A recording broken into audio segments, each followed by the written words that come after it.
بالکل، ٹائگر نے سر ہلا کر جواب دیا۔ آپ نے بہت واضح طور پر بتا دیا تھا، مگر یہ بھی بتایا تھا کہ وہ ملک ایران ہے، جبکہ وہ ایران نہیں اور وہاں کا بادشاہ بگوڑا ہے، ایران کے بادشاہ کی طرح۔ میں نے یہ باتیں تمہیں بتانا ضروری نہیں سمجھی تھی۔ اوشان نے بڑی بے نیازی سے کہا، میں چاہتا تھا کہ تم خود ہی سیکھو۔ میں تم جیسے کوڑ مغز کو کب تک پڑھاتا رہوں گا؟ کیا میں نے تمہیں یہ نہیں بتایا تھا کہ وہاں کے لوگ بھی سناجو کو جانتے ہیں؟ بالکل جانتے ہیں، ٹائگر نے جواب دیا۔ سناجو اور پرانے شاہوں کی داستان لوگوں کو اب بھی یاد ہے۔ اب بھی سے کیا مراد ہے؟ اوشان اچانک ہی مشتعل ہو گیا۔ کیا اس کا مطلب یہ ہے کہ لوگ عظیم کارنامے بھول جائیں؟ اب بھی یاد ہے؟ درست، بالکل درست، ٹائگر نے زور زور سے سر ہلاتے ہوئے کہا۔ بالکل غلط، قطعی غلط۔ میں نے اپنی زندگی کے ان گنت قیمتی سال ایک اجنبی کی تربیت میں ضائع کر دیے، اور وہ ناشکرا کہہ رہا ہے کہ لوگوں کو اب بھی یاد ہے، حیرت کا اظہار کر رہا ہے۔ تم کیا اس وقت بھی حیرت کا اظہار کرتے ہو جب ٹھنڈ تمہیں نہیں لگتی، گرمی تم پر اثر نہیں کرتی، اور دنیا کی رفتار تمہاری نظروں کے سامنے سست ہو جاتی ہے؟ نہیں لٹل فادر، ٹائگر نے بڑے خلوص سے جواب دیا، مگر اس وقت اس کی آنکھیں کسی شرارت کے باعث چمک رہی تھی۔ تب پھر تہذیب یافتہ اقوام میں عظیم ترین سناجو کا احترام دیکھ کر تم حیرت زدہ کیوں ہوئے ہو؟ ایرانی اپنے سورماؤں کو یاد رکھتے ہیں، جبکہ امریکہ جانے والا فردوسی ناشکرا اور احسان فراموش ہو جاتا ہے۔ آپ نے مجھے جو کچھ سکھایا ہے اس پر میں آپ کا تہ دل سے شکر گزار ہوں، ٹائگر نے ہنس کر کہا۔ تم فردوسیوں میں سب سے خراب فردوسی ہو۔ میں نے کب کہا تھا کہ آپ سب سے خراب فردوسی کو تربیت دینے کے لیے منتخب کریں؟ اوشان بہت تیزی سے بولنے لگا۔ اس نے دنیا کی ہر قوم کے بارے میں تفصیل سے لیکچر دیا، اور آخر میں کہا، اگر میں کسی فردوسی فقیر کو بھی منتخب کر لیتا تو وہ احسان فراموش نہیں ہوتا، لیکن تم نے۔ لٹل فادر، ٹائگر اوشان کے سامنے بیٹھ گیا۔ اوشان نے اپنی قبا میں رہتے ہوئے پہلو بدلا اور دوسری طرف منہ پھیر لیا۔ میں ایوان سناجو کا اس لیے احترام کرتا ہوں کہ میں اس کا ایک حصہ ہوں، لیکن دنیا کے باقی لوگ پیشہ ور قاتلوں کا اتنا احترام نہیں کرتے۔ جہاں تک ان لوگوں کا تعلق ہے جن سے نمٹنے کے لیے میں گیا تھا، وہ لوگ سناجو کو یاد کرتے ہیں، اور ان کا کہنا ہے کہ اگر شاہ غلط پالیسیاں اختیار نہ کرتا تو سناجو کے سرما اسے ضرور بچا لیتے۔ اوشان ایک لمحے کے لیے خاموش رہا، اور پھر اس نے چہرہ ٹائگر کی طرف گھما لیا۔ شاید یہ پہلا موقع تھا کہ اوشان نے کسی دلیل پر اس قسم کے مثبت رد عمل کا اظہار کیا تھا۔ تم نے کیا کہا تھا؟ زمین پر پڑے ہوئے تربوزوں کی طرح سر یا پھلوں کی طرح بکھرے ہوئے سر؟ اوشان نے پوچھا۔ تربوز نہیں، تم تربوز کہنا بھول گئے تھے۔ اوشان کا ہاتھ قبا سے باہر آیا اور ایک استخانی انگلی چھت کی طرف اشارہ کرنے لگی۔ اس کا مطلب یہ تھا کہ وہ کسی اہم نقطے پر زور دے رہا ہے۔ اگر تم اس جنرل کی بات غور سے سنتے تو تمہیں تربوز یاد رہتے۔ تم یہ یاد رکھتے کہ سر تربوز کی طرح ہوتے ہیں، بیروں کی طرح نہیں۔ لیکن میں تمہیں پھر سکھا رہا ہوں کہ سر بیروں کی طرح نہیں، تربوز کی طرح ہوتے ہیں۔ مجھے ہر بات نہیں معلوم، میں تو آپ سے سیکھتا ہوں لٹل فادر۔ ٹائگر اس وقت صلح کل کے موڈ میں تھا، اور مجھے ہر بات معلوم ہے۔ ٹائگر کے اعتراف شکست پر اوشان کے چہرہ کھل اٹھا۔ میں تمہیں پابند کرتا ہوں کہ مستقبل میں تم میری ہر بات غور سے سنو گے۔ میں پابند ہونے کا اعلان کرتا ہوں، ٹائگر نے ایک طویل سانس لے کر جواب دیا۔ فردوسی مشن کے ساتھ ساتھ اوشان بھی ٹائگر کے لیے مسئلہ تھا۔ بہت دنوں تک وہ کسی مشن پر ٹائگر کے ساتھ نہیں گیا تھا، لیکن اس بار اس نے خود حکم دیا تھا کہ وہ فردوس جائے گا تاکہ ٹائگر کو ایکشن میں دیکھ سکے۔ ٹائگر جب کہیں سے گھوم پھر کر واپس آیا تو ہوٹل کی ڈیسک پر اس کے لیے ایک پیغام موجود تھا۔ آنٹی کیٹی کا فون آیا تھا۔ ٹائگر سر ہلانے لگا۔ آنٹی کیٹی کا مطلب یہ تھا کہ اب اسے ایک خاص نمبر پر فون کرنا ہوگا۔ ٹائگر نے پبلک بوتھ سے یہ نمبر ملائے تو ایک جزیرہ نما کی اسپتال نما عمارت میں، جس پر سینیٹوریم کا بورڈ لگا ہوا تھا، ٹیلی فون کی گھنٹی بجنے لگی۔ تم کہاں ہو؟ بہرام کی روکھی پھیکی آواز سنائی دی۔ ایوان صدر والے بہت پریشان ہیں، ہم نے ان سے آئندہ 1 ماہ کے لیے تحفظ فراہم کرنے کا وعدہ کیا ہے، اس کے بعد سے تم لاپتہ ہو۔ انہیں ناقابل یقین حد تک مکمل اور قطعی تحفظ حاصل ہے سویٹ ہارٹ، ٹائگر نے شوخ لہجے میں جواب دیا۔ سنو، ٹائگر اس مبہم سی یقین دہانی پر مطمئن نہیں ہو سکتا تھا۔ بدنامی کے خوف کے باوجود ایوان صدر کے چاروں طرف ایک نئی دیوار بنا دی گئی ہے تاکہ جنونیوں کے حملوں سے ایوان صدر کی اصل عمارت محفوظ رہ سکے۔ تم نہیں جانتے کہ اس قسم کی 4 دیواری کی تعمیر عالمی سطح پر ایوان صدر کے حفاظتی انتظامات غیر تسلی بخش ہونے کا اعتراف ہے۔ سبھی کو علم ہے، کئی گروپ صدر کی جان لینے کے لیے تشکیل دیے جا چکے ہیں۔ ان گروپوں کو اس قسم کے حفاظتی اقدامات کر کے بھی نہیں روکا جا سکتا۔ تم نے یقین دلایا تھا کہ صدر کو مکمل تحفظ فراہم کرو گے، مگر تم غائب ہو گئے۔ تم کہاں ہو؟ گھر میں، ٹائگر نے جواب دیا۔ اس کا لہجہ اب بھی شوخ تھا۔ حفاظتی اقدامات کیے؟ بہترین قسم کے اقدامات کیے جا چکے ہیں، لیکن صدر سے تم نے ملاقات نہیں کی۔ وہ اسی وقت مطمئن ہوں گے جب تم ان کے آس پاس موجود رہو گے۔ انہیں کسی قسم کے حفاظتی انتظامات نظر نہیں آتے۔ اگر صدر محترم کی بصارت کمزور ہے تو اس میں میرا کیا قصور؟ اگر انہیں کچھ نظر نہیں آتا تو اس کا مطلب یہ نہیں کہ میں نے کوئی انتظام کیا ہی نہیں۔ پلیز میرے ساتھ اوشان کے لہجے میں بات مت کرو۔ بہرام جلا گیا۔ ہمیں ایک خطرناک صورتحال کا سامنا ہے۔ صدر کو قتل کرنا مخالفین کی سب سے بڑی ترجیح ہے۔ آپ اس سلسلے میں متفکر نہ ہوں۔ ٹائیگر نے اس بار بھی مبہم سی بات کی۔ میں صدر کی زندگی کی ضمانت دیتا ہوں، بشرطے کہ اللہ میاں نے اسرائیل کو حکم نہ دیا ہو۔ بہرام چونگا کان سے ہٹا کر اسے گورنے لگا۔ پھر مان ہی اسے خیال آیا کہ اس خفیہ لائن کو کھلا رکھنا دانشمندی نہیں، لہٰذا اس نے ریسیور رکھ دیا۔ اسے یقین تھا کہ ٹائیگر نے انتہائی مؤثر حفاظتی تدابیر اختیار کر لی ہوں گی، کیونکہ جب ٹائیگر یہ کہتا تھا کہ تم فکر نہ کرو تو اس کا مطلب یہی ہوتا تھا کہ وہ خود اپنی کارکردگی سے مطمئن ہے۔ لہٰذا جب وہ خود مطمئن ہے تو بہرام کو فکر کرنے کی کیا ضرورت ہے؟ آج کل بہرام کو چارہ گر کی خفیہ نوعیت کے بارے میں تشویش لاحق ہونے لگی تھی۔ چارہ گر کے سربراہ کی حیثیت سے اس کی فکریں بہت زیادہ تھیں۔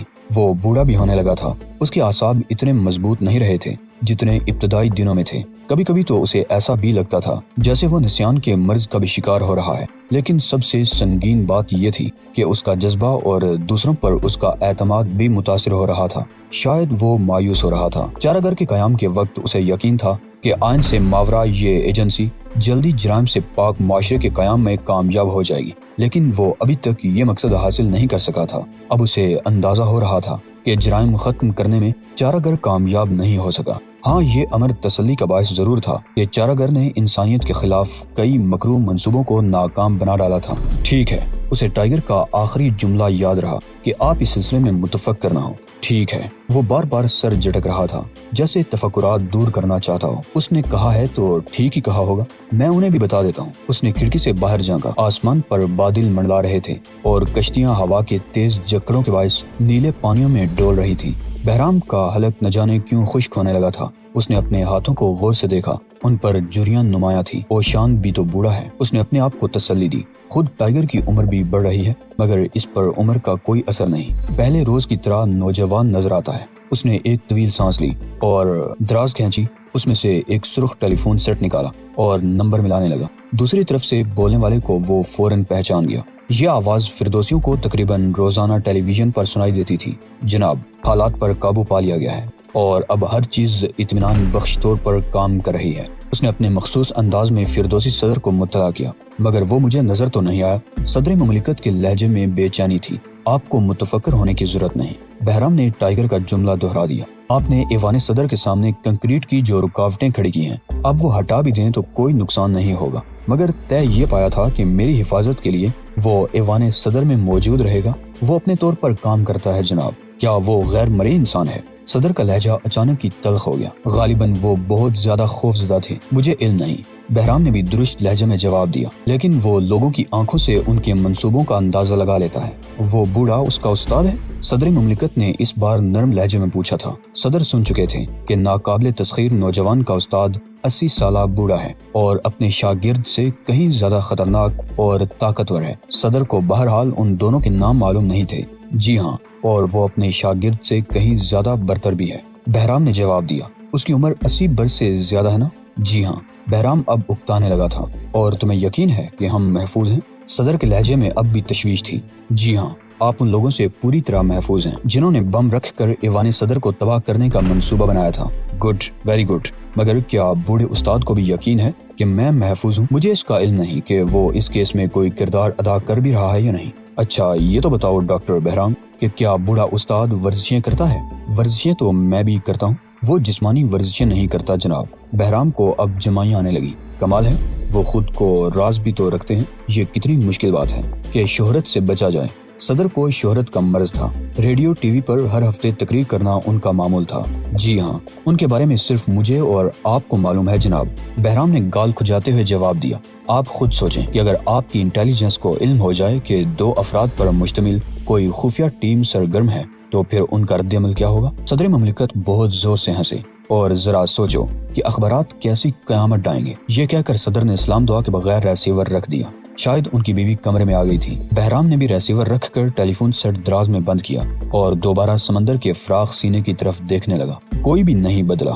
اوشان اور ٹائیگر تو الگ رہے۔ صدر مملکت کے بچپنے میں بھی کمی واقع نہیں ہوئی، لیکن میں بوڑھا ہو رہا ہوں۔ بہرام نے ایک طویل سانس لی اور اداسی سے سر ہلانے لگا۔ شفات احمد اس وقت تک منتظر رہا جب تک آخری اداکارہ بھی اپنے بوڑھے ایجنٹ کے ساتھ پارٹی سے نہیں چلی گئی۔ وہ بہت اکتا چکا تھا کیونکہ فطری لباس میں رقص دیکھ دیکھ کر اس کی طبیعت متلانے سے لگی تھی۔ وہ کمپیوٹر کا ماہر تھا اور اس نے جوانوں، نوجوانوں، بوڑھوں اور بچوں سبھی کے لیے مختلف کھیل ایجاد کیے تھے، لیکن اب وہ خود اکتا چکا تھا۔ اپنے جینیس ہونے سے اسے کوفت ہونے لگی تھی۔ وہ مکمل جینیس تھا۔ اس نے 12 برس کی عمر میں ریاضی میں ڈاکٹریٹ کر لی تھی۔ وہ انگریزی میں بھی پی ایچ ڈی کرنا چاہتا تھا، لیکن بے روزگاری کا عالم دیکھ کر اس نے یہ ارادہ ترک کر دیا اور اسے راتوں رات لکھ پتی بننے کی آرزو نے بے بس کر دیا۔ لہٰذا اس نے بینک ڈکیتی کا ایک کامیاب منصوبہ بنایا۔ ڈکیتی اس کے لیے بہت سنسنی خیز ثابت ہوئی۔ وہ پورے 20 منٹ تک اس سے لطف اندوز ہوتا رہا، لیکن جب اسے یہ احساس ہوا پولیس اسے پکڑ ہی نہیں سکتی تو وہ اکتا گیا۔ اس کی عمر اب 23 سال تھی۔ اس کے پاس اتنا سرمایہ تھا کہ وہ نوٹ گن بھی نہیں سکتا تھا۔ 7 بڑے بڑے مکانات اس کی ملکیت تھے۔ مالی باڑ کا ساحلی بنگلہ بہت بڑا تھا اور اس وقت وہ اسی وسیع و عریض ساحلی بنگلے کے وسیع و عریض ڈرائنگ روم میں بیٹھا ہوا میز پر انگلیاں بجا رہا تھا۔ ایک ایجنٹ اس کے سامنے بیٹھا ہوا اپنی کلائنٹ اداکارہ کی تعریفیں کر رہا تھا اور اداکارہ اپنی بڑی بڑی آنکھوں سے شفات ہی کو ٹکر ٹکر دیکھے جا رہی تھی۔ بات صرف اتنی سی تھی کہ اداکارہ اس فلم میں شامل تھی جو وہ بنانے والا تھا۔ اداکارہ ایجنٹ کے اشارے پر ایسی حرکتیں کرنے لگی جو شریف لوگوں کی لغت میں بے حیائی کہلاتی ہیں، لہٰذا شفات اکتانے لگا۔ آخر اس نے کہا، اگر تم دونوں 20 سیکنڈ کے اندر اندر اس مکان سے نہیں نکل گئے تو فلم بنانے کا ارادہ ترک کر دوں گا۔ دونوں کے چلے جانے کے بعد وہ سوچنے لگا۔ اس نے ایک طویل سانس لے کر ایک بڑے ملٹی سکرین ٹی وی کی طرف دیکھا اور نیو یارک سٹی کا ایک نمبر ڈائل کرنے لگا۔ روبی سے ملاؤ۔ اسکرین پر کمپیوٹر سینٹر کے آپریٹر کو دیکھ کر وہ بولا۔ اسے اس آپریٹر کی آواز اچھی نہیں لگتی تھی اور بہت دنوں سے اس کی خواہش تھی کہ وہ آواز بدلنے کا بھی کوئی کمپیوٹر بنا ڈالے۔ وہ ابھی نہیں آئی۔ تب اس سے کہنا کہ مجھے فون کرے۔ کس نمبر پر جناب؟ یہ اسے اچھی طرح معلوم ہے۔ یہ کہہ کر اس نے بٹن دبایا اور پھر کمپیوٹر میموری بٹن دبا کر کرسی کی پشت گاہ سے ٹیک لگا لی۔ اب اس کے سامنے روبی کے بارے میں ایک پوری فلم چل رہی تھی۔ شریف خان کی دست درازی سے پولیس آفیسر کے ہاتھوں سابق ٹیکسی ڈرائیور کے قتل تک کا ہر منظر اس کے سامنے چل رہا تھا۔ وہ ہر منظر سے لطف اندوز ہو رہا تھا اور اسے اس کمپیوٹر گیمز کے مسلسل پوائنٹ مل رہے تھے۔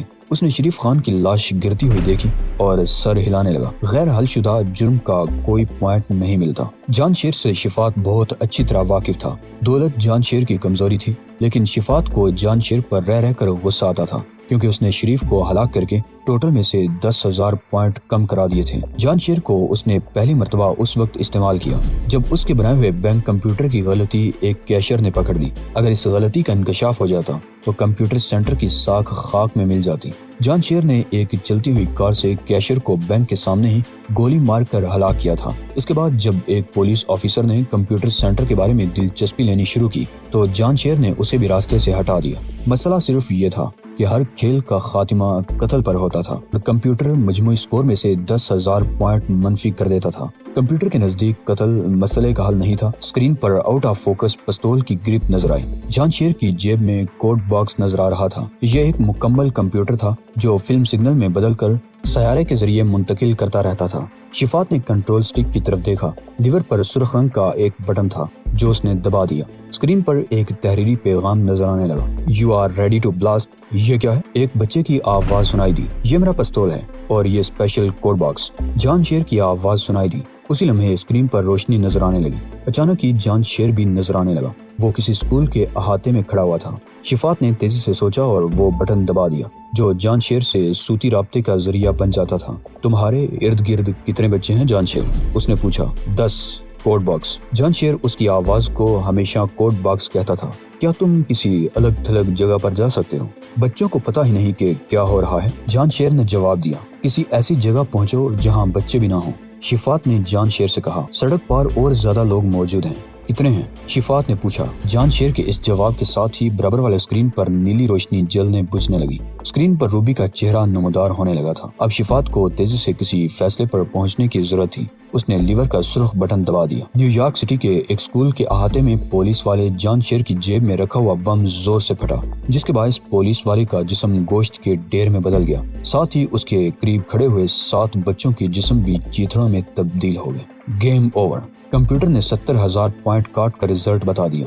گڈ مارننگ، شفات نے روبی کے چہرے کو دیکھ کر کہا۔ اوہ، یہ تم ہو؟ روبی نے بڑے غصے سے کہا اور ساتھ ہی کاغذ پر کچھ لکھ کر ایک ساتھی کی طرف بڑھا دیا۔ روبی کی چھت میں لگے ہوئے کیمروں نے یہ تحریر بھی چرا لی۔ وہی ہے، روبی نے لکھا تھا۔ روبی کے ساتھی نے پرچہ پڑھا اور کمپیوٹر مینیجر کو اشارے سے بلا لیا۔ کل کا دن کتنا برا تھا، لوگ تمہیں کتنا چھیڑ رہے تھے۔ شفات نے مسکرا کر کہا، تم انتہائی خبیث آدمی ہو ننھی روبی۔ شفات نے بڑی سنجیدگی کے ساتھ کہا، تمہارا کیا خیال ہے میں کیا کرنا چاہتا ہوں؟ تم گندے اور غلیظ چوہے ہو، میں کچھ اور نہیں جانتی۔ روبی کا پارا چڑھنے لگا۔ میں چاہتا ہوں کہ تم میرے لیے کچھ کام کرو، شفات نے نرم لہجے میں کہا۔ مینیجر نے روبی کو ایک پرچہ دیا جس پر لکھا تھا، اسے باتوں میں لگائے رکھو، ٹھیک ہے؟